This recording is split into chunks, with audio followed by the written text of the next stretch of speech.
Well, let's bring in Congressman Greg Lopez, a Republican from Colorado. Congressman, great to have you on Newsmax this evening. How concerned should we be about this radicalization that's taking place in these public school classrooms?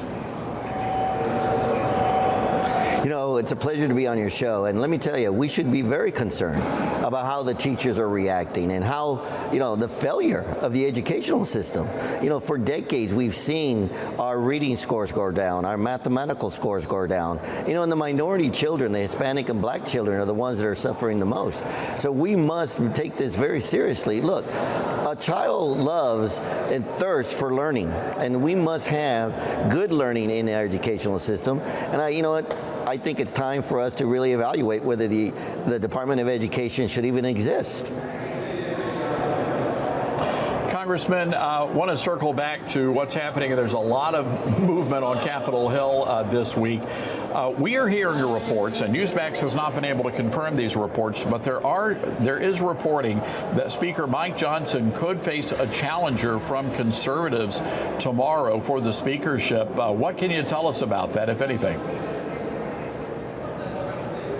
Look, I can tell you that, we as Republicans, we're going to unite. We've come together. We have a mandate to support what the people want us to do. As it pertains to leadership, look, we got great individuals. Speaker Mike Johnson has been a terrific leader from my perspective.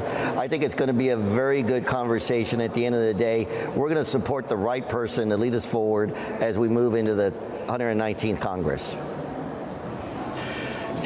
Congressman, I know you're a short-termer there. What's been your experience? You hop into Congress, you replace Ken Buck. What is it that Congress needs to do that they're not doing now? I think what Congress needs to do is they need to have good dialogue amongst themselves across the aisle to talk about what's important for the people. We must put people over politics. That's something that I'm seeing is missing throughout Congress right now, but I think we will make a change with this election. The realignment of the Hispanic vote, the realignment of the black vote truly sends a strong message that people across America want elected officials to put people over politics, not politics over people. And I think you're going to see that in the next coming years. You bring up the Hispanic vote, and that really seemed to surprise a lot of folks in the media, and quite frankly, the Republican Party as well. What is it, and what was the message that moved those people over from the Democrat Party to the Republican Party in pretty record numbers? Well, look, let me tell you what actually happened. For years, the Democrat Party has been insulting our values of faith, family, individual responsibility, and hard work. And so for the last several years, they've been telling us that is the wrong thing for us to do. And as a Hispanic community, those are the values that our community is based on.